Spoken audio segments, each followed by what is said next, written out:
mereka yang tidak boleh berpuasa pada bulan Ramadan atau mereka yang tidak boleh melakukannya atas sebab kesihatan, hendaklah menghitungnya.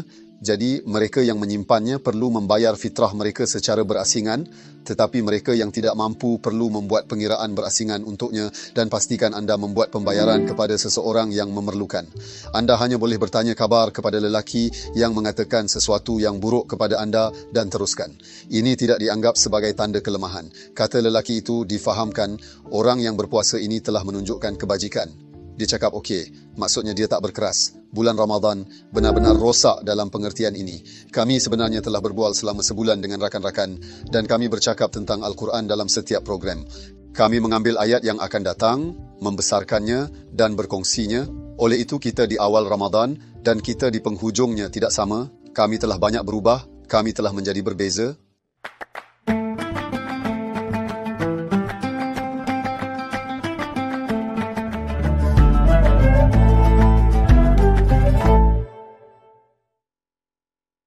Salam semua dari Sekolah Istanbul. Penonton yang dihormati, kami mengucapkan selamat bercuti kepada anda semua. Hari ini kita akan bercakap tentang Aidilfitri dan Aidilfitri. Tetamu kami ialah Prof. Dr. Saban Ali Duzgun.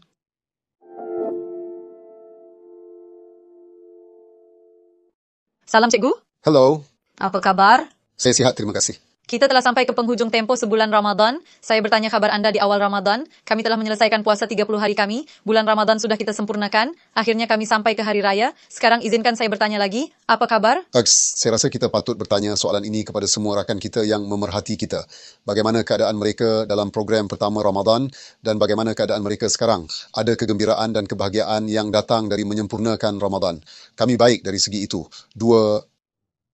Kami sebenarnya berbual selama sebulan dengan rakan-rakan dan kami mengambil ayat Al-Quran yang sesuai dengan setiap program, mengembangkannya dan berkongsi.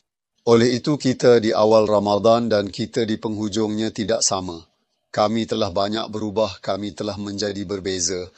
Katakan ia bukan perkara yang baik. Nasib baik tidak, kami telah berkembang dalam pengertian ini. Kami juga gembira dalam erti kata itu. Kami mempunyai peluang untuk berkongsi dan mengembangkan kegembiraan ini.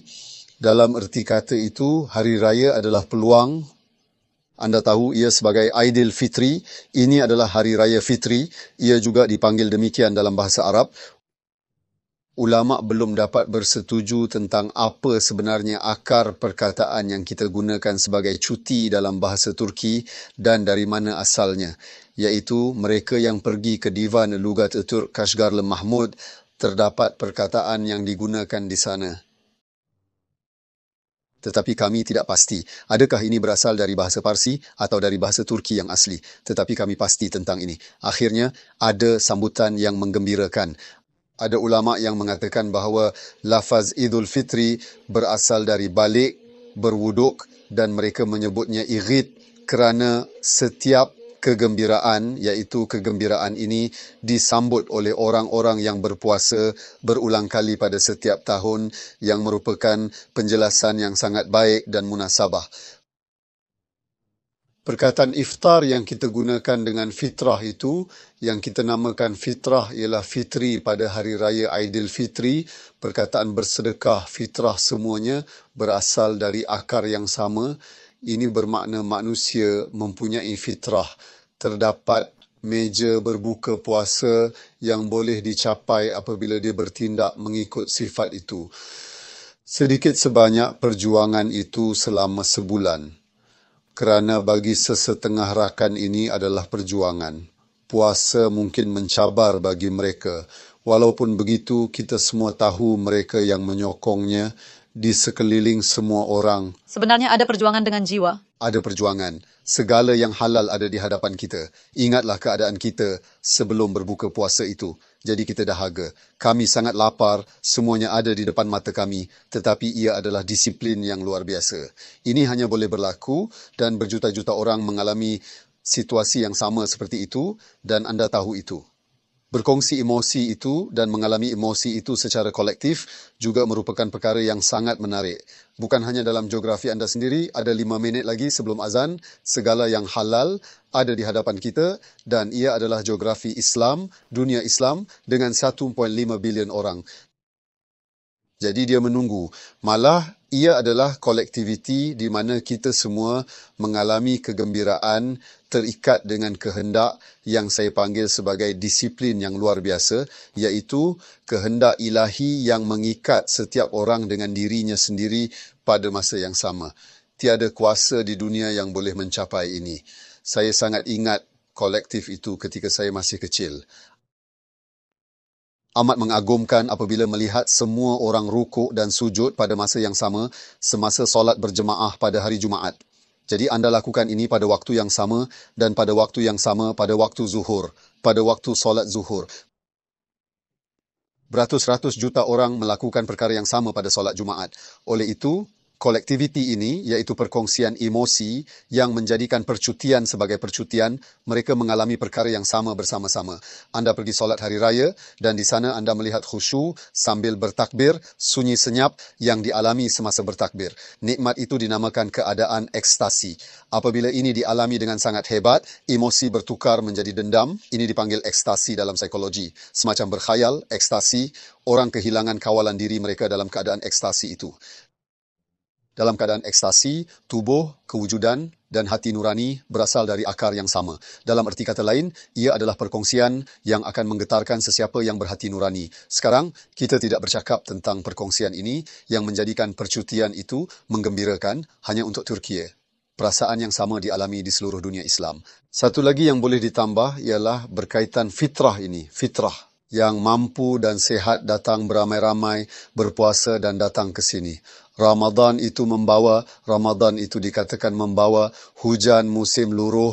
Apabila hujan, ia membasuh kotoran dan karat yang terkumpul sehingga musim luruh itu menjadikan jalan dan tanah tidak bercela. Dia berkata bahawa Ramadan menjadikan orang yang berpuasa bersih dan menyucikannya dari dosa-dosanya seperti hujan musim luruh yang membersihkan persekitaran. Selamat menyambut Ramadan. Atau mereka bermula dari perkataan Ramadan semula. Ramadan adalah pembersihan beberapa perkara dengan panas matahari yang sangat kuat. Haba juga mencairkan dan memusnahkan benda seperti kuman contohnya. Sesuatu yang serupa berlaku di sana.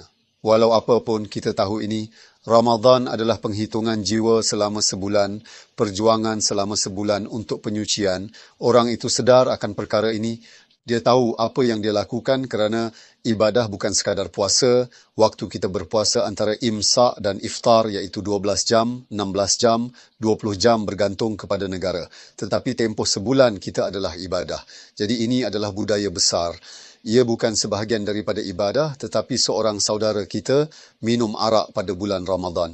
Dia tidak minum pada Ramadan kerana menghormati Ramadan. Sama ada dia berpuasa atau tidak, dia tidak minum. Jadi saya berharap ini dapat diteruskan selepas Ramadan. Jika kesedaran ini berterusan, tetapi sudah masuk bulan ibadah memberi kesan kepadanya, ini juga sangat bagus. Oleh itu, sebulan adalah bulan yang kita panggil Sultan 12 bulan dan perkataan Sultan merujuk kepada orang yang berkuasa ke atas kita. Sultan 12 bulan bermaksud bulan yang memberi anda bulan disiplin dengan cara yang menguasai bulan-bulan lain dan menyebar kepada mereka juga. Saya berpuasa pada bulan itu, ia akan memberi manfaat kepada saya sedekahkan kepada mereka yang memerlukan. Bila saya marah, saya tahan lidah. Saya berguna kepada orang di sekeliling saya. Sebagai contoh, apabila saya marah, saya akan memukul seseorang. Manusia mempunyai kebolehan sedemikian. Tetapi saya katakan saya sedang berpuasa dan saya melindungi diri saya sendiri. Kini, disiplin seperti itu dihayati setiap hari selama sebulan. Satu bulan disiplin adalah satu perkara yang luar biasa. Dikatakan bahawa tingkah laku mesti diulang sekurang-kurangnya 3 kali untuk menjadi tertanam dalam watak. Jadi katakan anda beritahu saya, anda bersikap murah hati dan memberinya wang saku. Cikgu, saya akan bagi duit poket hari ini. Semoga Allah memberi ketenangan, Cikgu. Sebagai seorang wanita, ia biasanya diharapkan daripada orang dewasa untuk memberi anda wang saku. Tidak, Tuan, bukan semua orang boleh bagi duit poket kepada orang lain. Sekarang, apabila anda memberi e-loan ini, anda tidak dianggap pemurah. Ia mesti sesuai dengan watak anda. kami perlu melihat kebaikan daripada anda ini sekurang-kurangnya 3 kali supaya kami boleh memanggil anda pemurah dan pemurah. Sekarang, berapa kali kita mempunyai peluang ini sepanjang Ramadan? 30 kali. 30 kali. Oleh itu, mengubah watak kita, mengubah tabiat kita dan mengubah budaya kita adalah sesuatu yang dia ajarkan kepada kita. Manusia boleh membina sifat kedua untuk dirinya sendiri. Ada sesuatu yang diajarkan oleh falsafah dan teologi.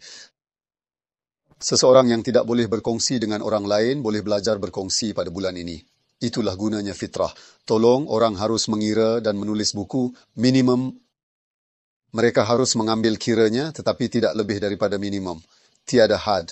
Sudah tentu mereka harus bersedekah kepada mereka yang memerlukan. Mereka yang tidak boleh berpuasa pada bulan Ramadan atau mereka yang tidak boleh melakukannya atas sebab kesihatan, hendaklah menghitungnya. Jadi mereka yang menyimpannya perlu membayar fitrah mereka secara berasingan. Tetapi mereka yang tidak mampu perlu membuat pengiraan berasingan untuknya dan pastikan anda membuat pembayaran kepada seseorang yang memerlukan. Baik untuk diri sendiri mahupun untuk pihak lain. Apapun yang anda panggil sedekah ini, sedekah, biarlah ia datang dari kami sebagai ganjaran atas kesetiaan kami kepada Allah, kepada kemanusiaan kami dan kepada kesihatan kami kerana datang ke sini dalam keadaan sihat.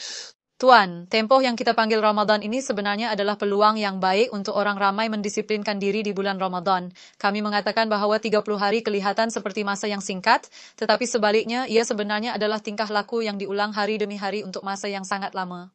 Sama ada seseorang itu berpuasa atau tidak, sejak dia memasuki budaya itu, suasana itu, dia mula mendisiplinkan beberapa perkara tentang dirinya. Apakah jalan yang harus dia ikuti untuk mengubah wataknya dengan mengambil kesempatan ini? Apakah jenis tingkah laku yang dipamerkan? Sangat bagus. Hari ini sebenarnya adalah hari kegembiraan dan perkongsian berkenaan cuti hari ini. Perakaunan boleh dibuat seperti berikut. Dalam erti kata lain, seseorang boleh melakukan perakaunan seperti ini sendiri. Sebelum Ramadan, saya mempunyai ciri-ciri tertentu yang saya sangat suka tentang diri saya. Betapa saya membesar dan membangunkan mereka. Sebelum Ramadan, mungkin saya sendiri tidak menyedarinya, tetapi saya mempunyai tabiat, perangai dan sikap yang dikeluhkan oleh orang sekeliling. Sejauh mana saya telah dapat menyembuhkan dan mengubahnya? Secara mudahnya, kita adalah orang yang sangat mudah tersinggung dan marah. Dan saya telah jatuh cinta dengan ramai orang, saya tersinggung, saya tidak bercakap dengan mereka, saya tidak pergi ke bilik mereka, saya tidak singgah di rumah mereka, saya tidak memanggil mereka. Sebulan telah berlalu, Ramadan telah berlalu dan banyak ayat, banyak hadis, banyak khutbah dan nasihat yang terlintas di fikiran dan telinga kita. Kami melihat banyak perkara yang indah di bulan Ramadan. Semua perkara ini membawa banyak perkara kepada data deria saya, fikiran saya dan fikiran saya dari semua pihak. Biasanya, setiap sentuhan kecil benar-benar boleh menyebabkan perubahan dan transformasi besar dalam hidup saya, seperti kesan rama-rama. Oleh saya menyediakan tanah yang akan mewujudkan kesan pengganda.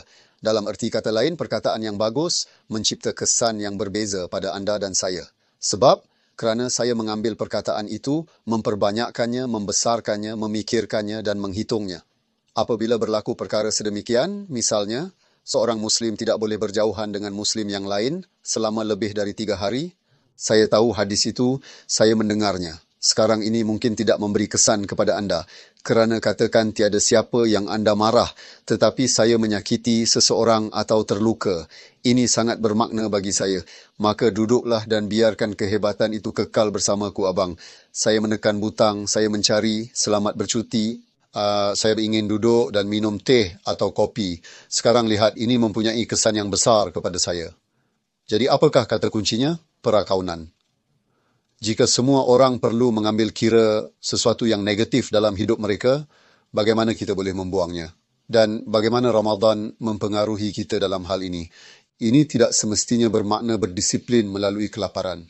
Jadi mari kita pertimbangkan Ramadan secara keseluruhan. Ia bukan sekadar berpuasa.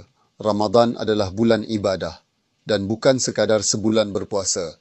Kami membaca Al-Quran di sana, kitab suci dibaca. Saya akan menahan diri saya. Kami hanya mengatakannya. Jadi apabila saya marah, mereka adalah orang yang apabila mereka marah, mereka menelan kemarahan mereka. Lebih mudah menelan kemarahan di bulan Ramadan kerana ada sebabnya. Jadi anda hanya boleh bertanya khabar kepada lelaki yang mengatakan sesuatu yang buruk kepada anda dan teruskan. Ini tidak dianggap sebagai tanda kelemahan. Kata lelaki itu difahamkan orang yang berpuasa ini telah menunjukkan kebajikan.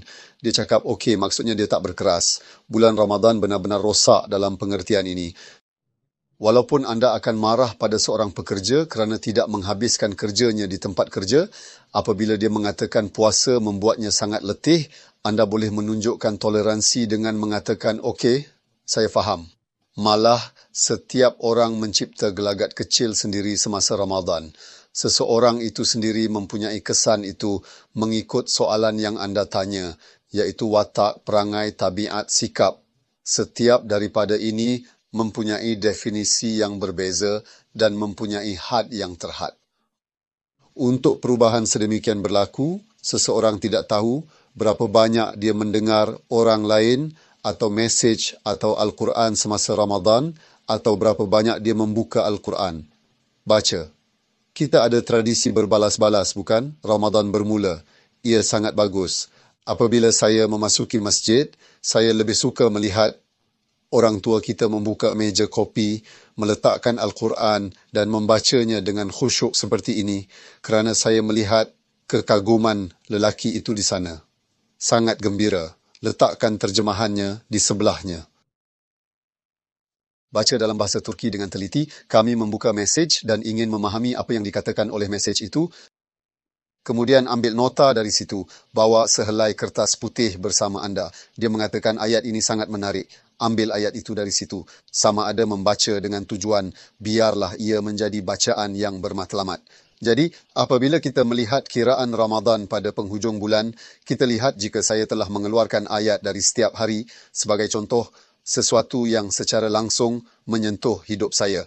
Ini adalah sesuatu yang boleh kita lakukan sendiri. Jadi, dalam pengertian ini, bagaimana saya boleh keluar dari rutin itu? Kalau tidak ada kebersamaan dan keindahan di situ, pergi tarawih saja. Dia terus berdakwah. Meja berbuka puasa sedang disiapkan. Mungkin dia berniat untuk melakukan ini. Kalau boleh ada asrama pelajar berdekatan, saya akan melayan 10 atau 15 pelajar asrama ini untuk berbuka puasa satu hari nanti. Marilah kita berkongsi kebahagiaan bersama. Saya masih ingat kami pergi ke majlis makan malam berbuka puasa semasa saya seorang pelajar.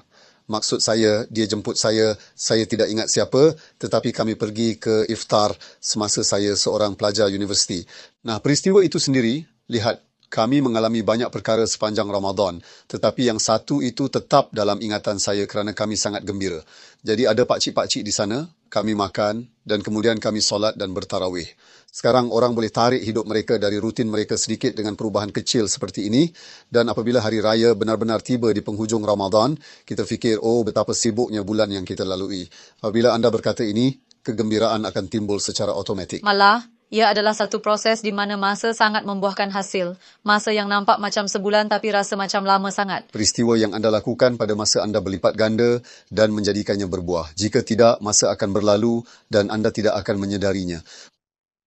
Baiklah, Cikgu. Terima kasih banyak-banyak. Saya ingin mengucapkan terima kasih kepada semua rakan yang bersama kami sepanjang Ramadan, mereka yang bersama kami dan mereka yang tidak dapat bersama kami di saluran YouTube Sekolah Istanbul. Saya doakan mereka semua diberi kesihatan yang baik di Ramadan yang akan datang. Izinkan saya juga mengucapkan tahniah kepada anda bagi pihak penonton kami, Tuan. Terima kasih banyak-banyak. Saya ucapkan terima kasih.